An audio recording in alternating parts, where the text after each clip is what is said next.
time of year that you hear lots of stories about the fairies. You might hear stories about leprechauns that come from Ireland, the leprechauns, the fairy shoemakers. You might hear stories about brownies, who are the house fairies who live up in Scotland. Or you might hear the stories of the fairy queen who lives in England. Now, a lot of these stories are told by ordinary people about their personal encounters with leprechauns and brownies and fairies. But then there's a whole other set of stories that were written by authors using fairies as characters in stories or plays.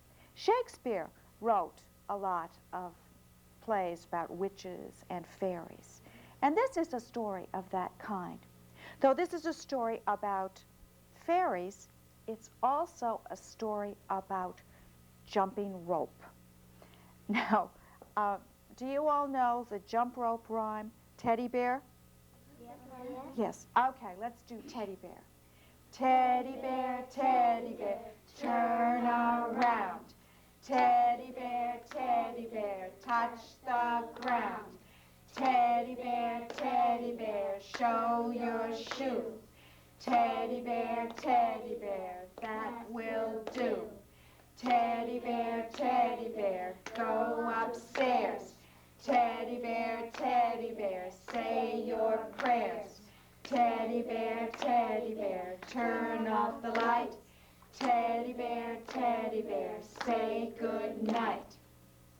Well, this is my very favorite story of all times. And the name of this story is Elsie Piddock Skips in Her Sleep by the English author Eleanor Farjeon.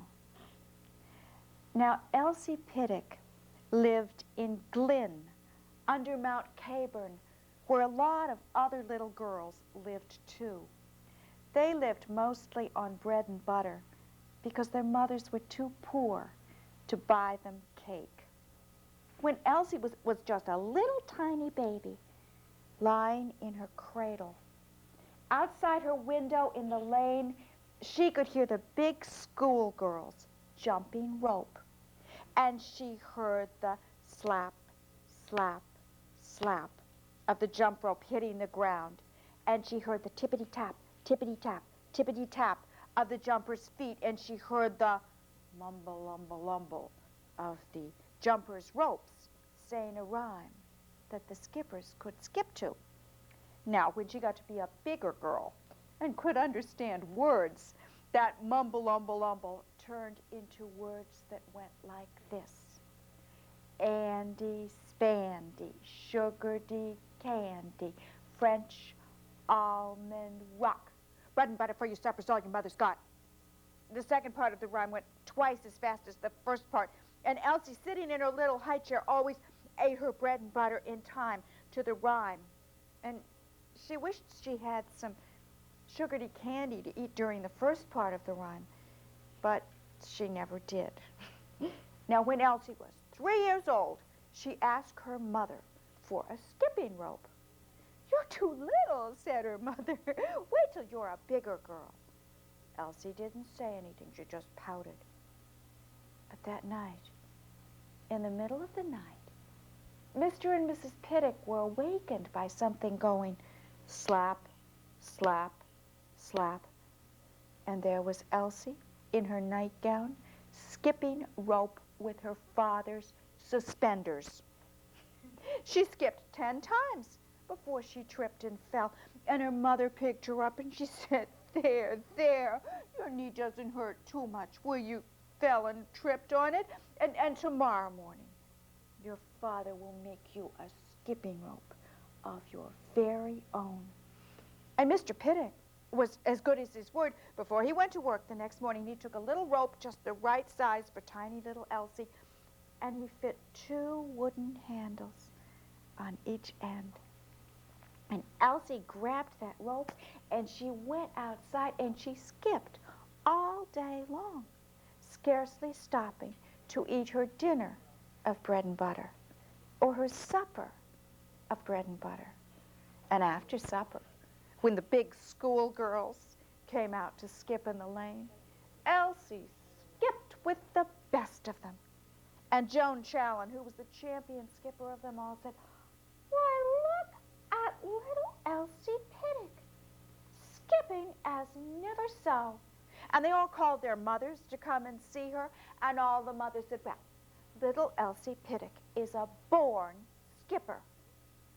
Now, by the time Elsie was 4, she could skip better than all the older girls, whether in Andy Spandy or Lady, Lady, Drop Your Purse or Charlie Parley Stole Some Barley.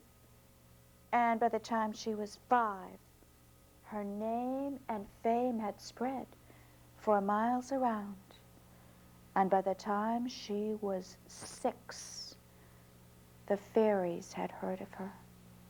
Now, the fairies were very fond of skipping themselves, and every night in the moonlight they would gather on the top of Mount Caburn, and they would chant, "The high skip, the sly skip, the skip like a feather, the long skip, the strong skip, and the skip all together, the fast skip, the last skip, and the skip double, double, the toe skip, the slow skip, and the skip against trouble."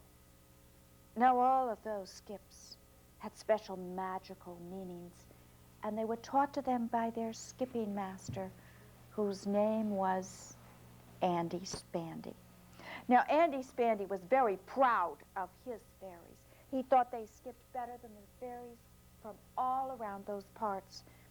And one night, he praised Fairy Fleafoot for skipping well, and he scolded Fairy Heels o' Lead for skipping badly. And Heels o' Lead said, "There's a little girl in Glynn who could skip Fleafoot round the moon and back again. A born skipper she is, and she skips as never so." "What is her name?" said Andy Spandy. "Her name is Elsie Piddock," said Fairy Heels o' Lead. "Bring her here," said Andy Spandy. And Fairy Heels o' Lead went to Elsie's house and stuck her head in at Elsie's bedroom window, and she said, "Elsie Piddock, Elsie Piddock, there's a skipping match on Caburn, and Fairy Fleafoot says she can skip better than you can." Now, Elsie was fast asleep, but somehow those words worked their way into her dream, and still sleeping, she got up out of her little bed, picked up her skipping rope, and in her nightgown followed Fairy Heels o' Lead to the top of Mount Caburn. And there was Andy Spandy and all of the fairies. And Andy Spandy said, "Skip, Elsie Piddock, and show us what you're worth." And Elsie twirled her little rope, and she skipped, "Andy Spandy, sugar-dee candy, French almond rock, bread and butter for your supper's all your mother's got." Said Andy Spandy. "Very good, as far as it goes. Now let's see how far it does go. Stand forth, Elsie, and Fleafoot for the long skip." Now, if Elsie had been awake, she wouldn't have known what he meant, but since she was sound asleep, she understood him perfectly. She skipped along the ground as far as she could go, about 12 feet. And then Fleafoot did the long skip, and she skipped right out of sight. Said Andy Spandy. "Stand forth, Elsie, and Fleafoot for the strong skip." Once again, Elsie understood exactly what she was supposed to do. She skipped very strongly, digging her heels into the dirt. And then Fleafoot did the strong skip, and she sank into the earth up to her waist. said Andy Spandy. Now, let us see you do the skip all together. And all of the fairies ran and got their skipping ropes, and they all skipped hour after hour after hour, till one by one they dropped out of exhaustion. But Elsie never stopped skipping. When the first light of dawn shone in the sky, she was the only one left. And Andy Spandy said, Elsie Piddock, you are a born skipper. Come to the top of Mount Caburn once a month when the moon is new, and I will teach you all the magical fairy skips. And at the end of a year's time, I warrant there won't be a fairy or a mortal who can touch you. So once a month, Elsie, sound asleep in her nightgown, grabbed up her little skipping rope and went for her private skipping lessons with Andy Spandy. And he taught her all of them, the long skip and the strong skip and the toe skip and the slow skip and the fast skip, but never the last skip. And at the end of a year's time, he said, I have taught you all I know. Give me your skipping rope, and you shall have a prize. And Elsie handed him the tiny little rope, and he took each wooden handle and licked it. And one of the handles was sugary candy, and the other was French almond rock. There, he said, no matter how much of this candy you eat, it will never grow less, and you will have candy for the rest of your life. But you can only do those magic fairy skips I taught you while you were little enough to use this rope. When you grow too big, you will have to put this rope aside, though you will still skip better in the mortal way than any other girl. Aren't I ever going to skip for you no more? Said Elsie Piddock in her sleep. But Andy Spandy didn't answer, for the sun had risen and all of the fairies had disappeared. Well, if Elsie had been famous before, you can imagine how famous she was now, that she could do all of those special tricks. People came from miles around to watch her skip over the oak tree in the Lord's Park, or skip through the lattice of a leaf. And when times were hard, and they often were, and the people were all hungry, Elsie would say, skip against trouble, and everyone would watch her and burst out laughing and applauding. And when all of the girls were gathered together, and they were all skipping, Andy, Spandy, Sugar-dee, Candy, French, Almond, Rock, bread and butter for you, suppers all your mother's got, Elsie would say, it aren't all I got. And she'd give them a taste of her Sugar-dee candy jump rope handles all around.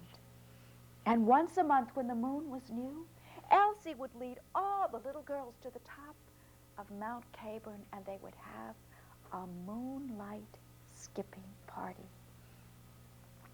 But then Elsie Piddock grew a little bit, and she could no longer use that tiny little rope.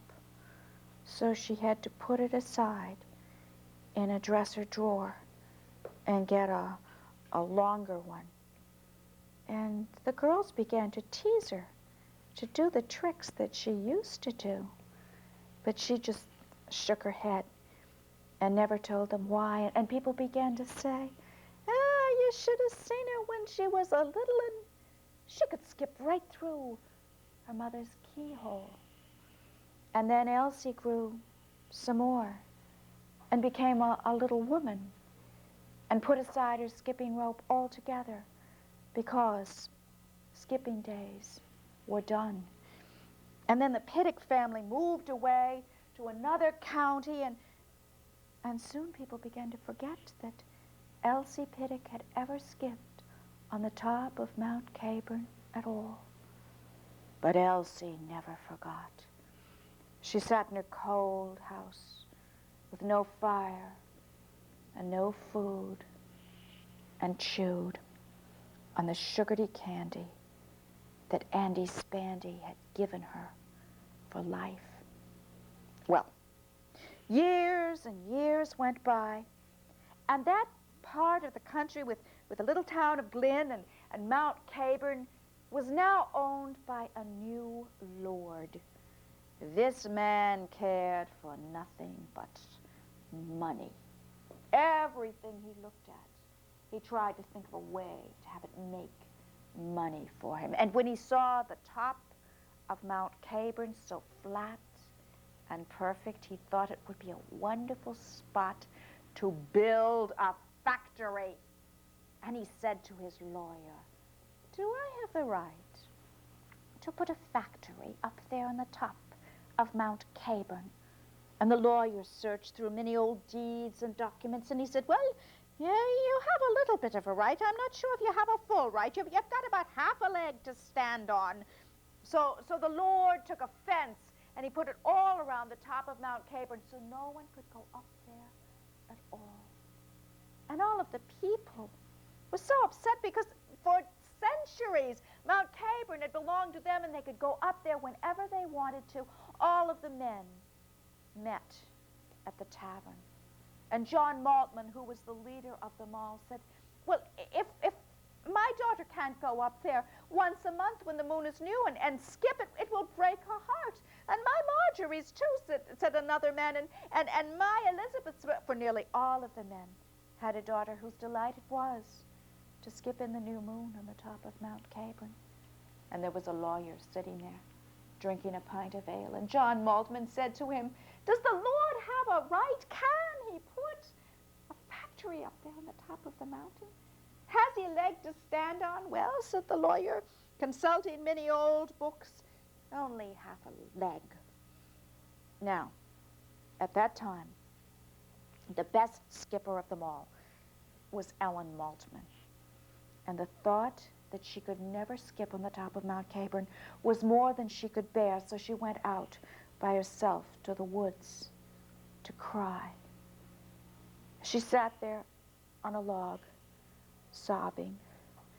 She heard a voice, like a withered leaf, saying, "Crying for trouble, my dear? That will never do." "It's a big trouble," said Ellen, looking around to see who was talking to her, but no one appeared. "There's naught to do but cry." "Oh," said the voice, "you should skip against trouble, my dear." "I'll never skip no more," said Ellen, crying harder than ever. "If I can't skip on Caburn, I'll never skip no more." And she went on to explain how the Lord was trying to build a factory up there on top of the mountain. And the voice said, "It's more than will break the hearts. It cannot be. It must not be. What is your name, child?" "My name is Ellen Maltman, ma'am, and I do love skipping. I can skip anybody down, and they say I skip is never so." "Oh, they do they?" said the voice. "Well, Ellen, run you home and tell him this. The Lord shall build his factory on the top of Mount Caburn, but before he begins to build, every skipper who has ever skipped there shall skip for one last party. And when the last skipper has skipped the last skip, he may lay his first brick, and let it be drawn up by lawyers, Ellen, and signed and sealed." Well, Ellen went back home, and she told everyone what this strange voice had told her in the woods. And at first it sounded like a crazy idea, but somehow some of the determination in that voice got into Ellen, and the people began to think that it was the thing to do. And the Lord, when he heard the people's demands, burst out laughing. "Ha! I'm going to have my factory up there after all. Let them have their stupid skipping party." So he had his lawyer draw up a piece of paper that says, "When the last skipper skips the last skip, the Lord may lay his first brick." And it was signed and sealed. Well, it was the time of the new moon, when the great skipping party was to take place. And all of the people went to the top of Mount Caburn, and the Lord had had the fence taken down for this occasion. And the Lord went up with his lawyer and all of his friends, and there were other people there, others that they could not see. Andy Spandy and his fairy band, for their delight was to skip on Mount Caburn too. So the Lord raised his arm and said, "Let the skipping begin." Well, the little girls skipped in the order of their ages, and the tiniest little 3-year-olds started first, and they could only skip 1 or 2 times, and then they tripped and fell, and the Lord and his friends laughed at them, but the people were far too upset. This was a serious matter. They were not laughing.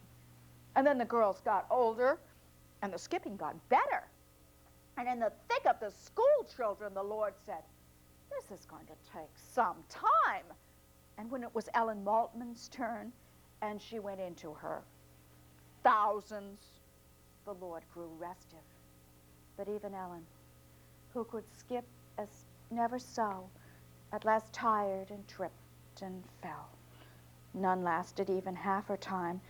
Then the teenage girls skipped, and then the young mothers, and then the middle-aged women, and at last there was only one woman left, a fat old lady of 73. "Soon done," said the Lord.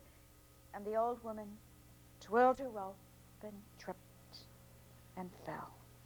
"Now," said the Lord, "I will lay my first brick." "No, if you please," said a voice from the crowd. "It is my turn now." And out of the crowd came a tiny old woman. "You," said the Lord, "who are you?" "My name is Elsie Piddock, if you please, and I am 109 years old. But as a child I skipped on the top of Mount Caburn." Elsie Piddock, Elsie Piddock. The name went through the crowd, and Ellen Maltman said, "Oh, Mom, I thought Elsie Piddock was just a story." "Nay," said the fat old lady who'd skipped last, "Elsie Piddock was no story. My mother Joan skipped with her and told me tales you wouldn't believe." And Andy Spandy and his fairy team cheered silently, for they had seen the skipping rope in the old woman's hands. One of the handles was sugary candy, and the other was French almond rock. But the Lord had never heard of Elsie Piddock, so he said, "Well, one more skip for an old woman's bones. Skip, Elsie Piddock, and show us what you're worth." So Elsie twirled a rope, and she skipped. Andy Spandy, sugary candy, French almond rock. "Bread and butter for your supper, all your mother's got." "Wonderful," said the Lord. "Wonderful for such an old woman." But Ellen Maltman, who knew, said, "Oh, Mom, it's wonderful for anybody." And Mom took could see. She's skipping in her sleep. It's true. Elsie Piddock shrunk to the size of a 7-year-old fast asleep, was skipping hour after hour with her baby rope, which was up to all its old tricks again. "Well, the woman never stop," said the Lord after the 3rd hour. "No, she won't," said Elsie Piddock. "Signed and sealed, my lord, signed and sealed." "And hang it all," said the Lord. "Skippers no skip, signed and sealed or not. She's mad. It doesn't hold with a mad woman. I'm going to lay my first brick." And he put the brick down on the ground. "Now," said Elsie, "for a strong skip." And she skipped on top of the brick, and it was pushed way down into the ground, and the Lord went into the hole after Elsie. And Elsie came up, still skipping, blither than ever, but the Lord never came up. The lawyer looked down the hole. There was no seeing him. He felt down the hole. There was no feeling him. He threw a pebble down the hole and never heard it fall. So strongly had Elsie Piddock skipped the strong skip. So Caburn was saved for the people forever. And the lawyer and all the Lord's friends went home, and Elsie Piddock called out, "Skip against trouble!" and everyone went home laughing. But that was not the end of Elsie Piddock, who signed and sealed, is signed and sealed. Not many people see her, but if you were to go to the top of Mount Cabron, you would see a tiny little figure all by herself, skipping in her sleep in the moonlight. And you would hear a voice like the voice of a withered leaf saying, "Andy, spandy, sugar-tea, candy, French, almond rock, bread and butter for your suppers, all your mother's got. Andy, spandy, sugar-tea, candy, French, almond rock, bread and butter for your suppers, all your mother's got." She's still up there. She had to just keep staying there because that was the bargain.